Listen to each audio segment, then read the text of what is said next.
విధ్వంసం పుస్తకావిష్కరణ కార్యక్రమంలో జనసేన అధినేత పవన్ కళ్యాణ్ మాట్లాడుతున్నారు. లైవ్ ద్వారా చూద్దాం. ముప్పాళ్ళ సుబ్బారావు గారికి, వేదిక పైన పెద్దలందరికీ,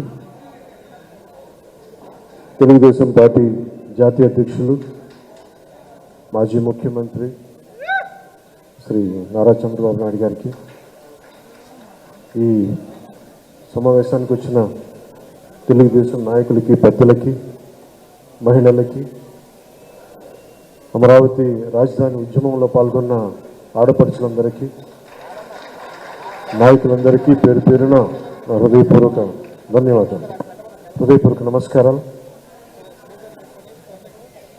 కొద్ది కాలం క్రితం విధ్వంసం రచయిత శ్రీ ఆలపాటి సురేష్ కుమార్ గారు ఈ పుస్తకం నాకు పంపినప్పుడు కొంత మొత్తం చదవలేదు, కానీ ఒక 40 నుంచి 50 పేజీలు చదవడం జరిగింది. ఇందాక ఆయన చెప్తున్నట్టుగా వచ్చిన తెలుగుదేశం నాయకులకి, పెద్దలకి, మహిళలకి, అమరావతి రాజధాని ఉద్యమంలో పాల్గొన్న ఆడపడుచులందరికీ, నాయకులందరికీ పేరు పేరున నా హృదయపూర్వక ధన్యవాదాలు, హృదయపూర్వక నమస్కారాలు. కొద్ది కాలం క్రితం విధ్వంసం రచయిత శ్రీ ఆలపాటి సురేష్ కుమార్ గారు ఈ పుస్తకం నాకు పంపినప్పుడు కొంత మొత్తం చదవలేదు, కానీ ఒక 40 నుంచి 50 పేజీలు చదవడం జరిగింది. ఇందాక ఆయన చెప్తున్నట్టుగా ఒక రచయిత ఏ ప్రయోజనాలను ఆశించి రాశారు, ఎవరి పక్షాన్ని నిలబడి రాశారు అని నాకు ఆయన ఇప్పుడు చెప్తుంటే నాకు అర్థమైంది, కానీ చదువుతుంటే నాకు ఒకటే అనిపించింది, ప్రజల పక్షాన్ని వహించి రాశారు ఈ పుస్తకం. చదివిన మొట్టమొదటి పేజీలోనే నాకు అర్థమైంది, ఈయన ఎవరి పక్షం తీసుకోలేదు. ఒక సాక్షిభూతంగా జరిగిన సందర్భాన్ని జరిగినట్టు ఎలాంటి భావోద్వేగాలకి లోను కాకుండా, ఎలాంటి పక్షపాతాలకి లోను కాకుండా, ఒక నిజమైన జర్నలిస్ట్ రిపోర్ట్ చేస్తే ఎలా ఉంటుందో ఈ విధ్వంసం పుస్తకం ఆలపాటి సురేష్ కుమార్ గారు అంత గొప్పగా రాశారు. సహజంగా కొన్నిసార్లు ఇంక్లూడింగ్ నేను చాలా కాలం క్రితం 90s ఎంజే అక్బర్ రాసిన రైట్ ఆఫ్టర్ రైట్ అనే పుస్తకం చదివినప్పుడు ఎంతో కొంత అయినా ఒక చిన్న పక్షపాత ధోరణి కనిపించింది నాకు ఆ పుస్తకంలోనే. ఒక సంపూర్ణంగా ఎవరినైతే తిడుతున్నారో సంపూర్ణంగా ఒక హోలిస్టిక్, ఒక సమగ్రంగా లేదనిపించింది. సో ఇలాంటి సందర్భాలు నేను ఎన్నో చూశాను, చదివాను పుస్తకాల్లో. కానీ విధ్వంసం పుస్తకం చదువుతుంటే మటుకు అసలు ఆయన చాలా ఎక్కడ కూడా ఒక పక్షపాతి ధోరణి లేకుండా, ఒక నిజమైన జర్నలిస్ట్ ఎలా రాస్తే సమాజానికి ఉపయోగపడుతుందో అంత గొప్పగా రాశారు ఈ పుస్తకాన్ని. ఈరోజు ప్రత్యేకించి పార్టీ కార్యక్రమాలు ఉన్నా, చాలా ఊర్లకి వెళ్ళాలనుకుని ప్రత్యేకమైన ఎక్కడికి వెళ్ళినా కానీ తిరిగి ఈరోజు ఈవినింగ్ 15వ తారీఖుకి తిరిగి రావాలని నిర్ణయం చేసుకొని చాలా బిజీ స్కెడ్యూల్ కూడా ఎందుకు వచ్చానంటే, నాకు ఆలపాటి సురేష్ కుమార్ గారి జర్నలిజం ఆయన మీద ఆయనకున్న కమిట్మెంట్, ఆయనకున్న గౌరవం నన్ను ఈ రోజున సభకు వచ్చేలా చేస్తుంది. ఈ విధ్వంసం పుస్తకం ఇందులో చాలా భాగం ఏదో నేను ఒక అతిథిగా రాలేదు. ఈ పుస్తకంలో పేర్కొన్న పలు సంఘటనల్లో నేను కూడా సాక్షిగా ఉన్నాను. నేను కూడా ప్రత్యక్షంగా అనుభవించిన వాడిని, కొన్ని పరోక్షంగా చూసిన వాడిని. విధ్వంసంతో మొదలైంది ప్రభుత్వం, కూల్చివేతలతో మొదలైంది ప్రభుత్వం, ప్రజాస్వామ్య విలువల్ని తాకట్టు పెట్టింది ప్రభుత్వం. కూల్చివేతలతో మొదలైన ప్రభుత్వం కూలిపోతుంది. మొదటి నుంచి నేను ఇదే చెప్తా ఉన్నాను. వైసీపీ వ్యతిరేక ఓటుని చీలనివ్వను అన్న ఒక్క వాక్యానికి, ఎందుకు ఆ మాట అన్నాను అనడానికి ఈ పుస్తకమే నిదర్శనం. ఎందుకు ప్రతిపక్షాలన్నీ కలిసి రావాలి, ఓటు అనేది ఎందుకు చీలకూడదు, ఎందుకు ఆంధ్రప్రదేశ్కి చాలా అవసరం. విభజించబడ్డ ఉమ్మడి ఆంధ్రప్రదేశ్కి కలిసి అన్ని రాజకీయ పక్షాలు కలిసి ప్రజల పక్షాన్ని నిలబడాల్సిన సమయం ఆసన్నమైందని చెప్పడానికి, అర్థం చేసుకోవడానికి ఆలపాటి సురేష్ కుమార్ గారు చాలా ఊతమిచ్చారు ఈ వాక్యానికి. నేను చెప్పిన ఆ వైసీపీ వ్యతిరేక ఓటును చీలనివ్వనడానికి.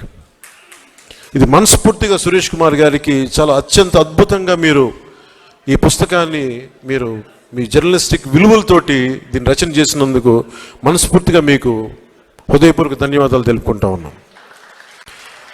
ఎవరన్నా సరే, నాకు చాలా బాధ కలిగింది,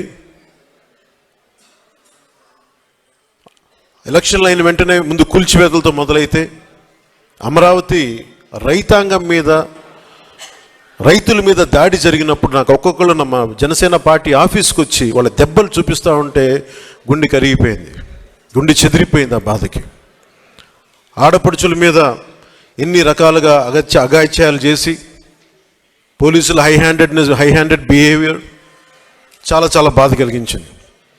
ఈరోజు మన ఎన్నికలు వచ్చేసి మనం ధైర్యంగా ఉన్నాం, కానీ మీరు ఊహించుకోండి 2019 నుంచి ఈ రోజు దాకా ఒక సుదీర్ఘమైన కాలం, అది అసలు కాలం తెములుద్దా అనిపించేది.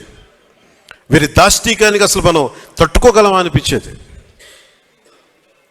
ఇలాంటి ప్రతి చోట ప్రతి ఒక్కరూ అనుభవించిన బాధని ఈయన ఇన్ని 700 పేజీలు పైచిలుకున్న ఈ పుస్తకంలో ప్రతి సంఘటనని చాలా అందంగా దీన్ని తీసుకొచ్చారు, ఉదహరించారు. ఈ పుస్తకం భారతదేశానికే, ముఖ్యంగా ప్రతి పాలకులకు కూడా ఒక హెచ్చరిక లాంటిది. భవిష్యత్తులో మనం ఎలా ఉండకూడదని చెప్పడమే ఈ పుస్తకం తెలియజేస్తూ ఉంది. ఒక నిజమైన జర్నలిస్ట్, ప్రజాక్షేమాన్ని, ప్రజాస్వామ్యాన్ని ఆకాంక్షించే జర్నలిస్ట్ రాస్తే అది ఎంత బలంగా ఉంటుందో ఈ పుస్తకం చాలా అద్భుతంగా తెలియజేస్తుంది. ఇలాంటి పుస్తకం ఆలపాటి సురేష్ కుమార్ గారికి కూడా ఇది భవిష్యత్తులో దీన్ని ఒక టచ్ స్టోన్లో, ఒక గీట్రాయిలా తీసుకుంటారు. ప్రతి జనసేన అయితే ఖచ్చితంగా తీసుకుంటుంది. జనసేన తరపున మాటిస్తూ ఉన్నాను. ప్రజలకు ఎలాంటి ఇబ్బంది కలగకుండా ప్రజాక్షేమాన్ని కాంక్షించే ఒక వ్యవస్థలో భాగస్వామ్యం తీసుకొని ప్రజాస్వామ్యాన్ని బలోపేతం చేస్తామని మనస్ఫూర్తిగా మీ అందరికీ తెలియజేసుకుంటూ, నాకు ఇలాంటి అవకాశాన్ని ఇచ్చిన ఆలపాటి సురేష్ కుమార్ గారికి, అలాగే సభాధ్యక్షులు శ్రీ పివి రామారావు గారికి, ఆర్వి రామారావు గారికి ఒకే ఒక మాట చెప్పి కొన్ని 2 వాక్యాలు చెప్పి ముగిస్తాను. ముఖ్యమంత్రి జగన్ గారు మాట్లాడుతూ ఈరోజు కూడా నా దృష్టికి వచ్చింది, 33,000 మంది ఆడపిల్లలు వైసీపీ వాలంటీర్ల వల్లే అదృశ్యం అయిపోయారని నేను అన్నానంట. వారికి వివరణ ఇస్తున్నాను. నేను చెప్పింది, మీరు డేటాబేస్ కలెక్ట్ మీ వాలంటీర్లు డేటాబేస్ కలెక్ట్ చేయటం వల్ల ఆ డేటా ఎక్కడో హైదరాబాద్లో ఉన్న ఒక కంపెనీకి వెళ్ళిపోయి ఆ కంపెనీ నుంచి లీక్ అది ఎటు వెళ్ళిపోయింది. అదే చెప్పాను తప్ప ఏ రోజు కూడా వాలంటీర్ వ్యవస్థ సంపూర్ణంగా వాళ్ళు చేశారని నేను ఇప్పుడు అనలేదు.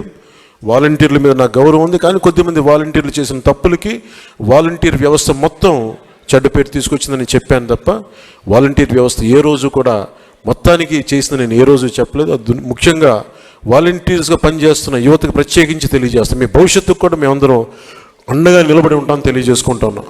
ఈ ఉద్దేశంలో, ఈ క్రమంలో జగన్ గారు ఒక నిజమైతే చెప్పారు. 33,000 మంది ఆడపిల్లలు ఆంధ్రప్రదేశ్ నుంచి అదృశ్యమైతే ఆయన అయితే చెప్పారు. ముందు నేను చెప్పినప్పుడు ఎవరు నమ్మలేదు. కేంద్ర హోంశాఖ సహాయ మంత్రి చెప్పిన తర్వాత ఇది బయటకు వచ్చింది, అప్పుడు అందరూ నమ్మారు. ఈ రోజుకి ఒక ప్రెస్ మీట్ పెట్టని వ్యక్తి, నన్ను కానీ నాయకులు, తెలుగుదేశం పార్టీ జాతీయ అధ్యక్షులు ఆయన తిట్టడం తప్ప, మా ఇద్దరిని తిట్టడం తప్ప అతనికి వేరే పని లేదు. అలాగే ఆర్వి రామారావు గారు కూడా మీరు ఒకసారి జగన్కి మీరు క్లాస్ వారి గురించి ఒక చిన్న పాఠం తీసుకోవాలి. ఆయనకి ఇన్ని ఇసుక రీచ్లు ఉంటే అనేక సర్పంచ్లు కానీ ఎంపీటీసీలు కానీ ప్రతి మండల స్థాయి వ్యక్తులు చాలామందికి ఉపయోగపడే ఒక ఇసుక రీచ్ల్ని ఆయన ఒక కంపెనీకి దారాదత్తం చేసిన వ్యక్తి. ఒక కంపెనీకి దారాదత్తం చేసిన వ్యక్తి ఈ రోజున క్లాస్ వార్ గురించి మాట్లాడతాడు. ఎంటైర్ మైనింగ్ని కొద్దిమందికి అసలు దాదాపు ఈ పుస్తకంలో చెప్పిన 2,600 కోట్ల ఎంతో పైచిలుకు అన్యాయం జరిగింది, ట్యాక్స్ రూపంలో రావాల్సింది కేవలం కొద్ది కంపెనీలకి, కలెక్షన్ కంపెనీలు కట్టుబెట్టారని చెప్పిన ఇది కూడా ఉదహరించారు మన సురేష్ కుమార్ గారు. ఇలాంటి కోకలలు. సో క్లాస్ వార్ గురించి ముఖ్యమంత్రి జగన్కి చాలా బలమైన పాఠం భవిష్యత్తులో తీసుకుంటాం. జగన్ మర్చిపోకు. ఏ అమరావతినైతే, ఏ ప్రజలనైతే, ఏ ఆంధ్రప్రదేశ్ ప్రజలనైతే మీరు హింసించారో, ఏ ప్రజలనైతే మీరు విధ్వంసానికి గురి చేశారో, జీవితాలని చిన్న భిన్నం చేశారో గుర్తుపెట్టుకోండి జగన్. భవిష్యత్తును మిమ్మల్ని కాలర్ రాస్తాం, గుర్తుపెట్టుకోండి. జై జనసేన, జై హింద్.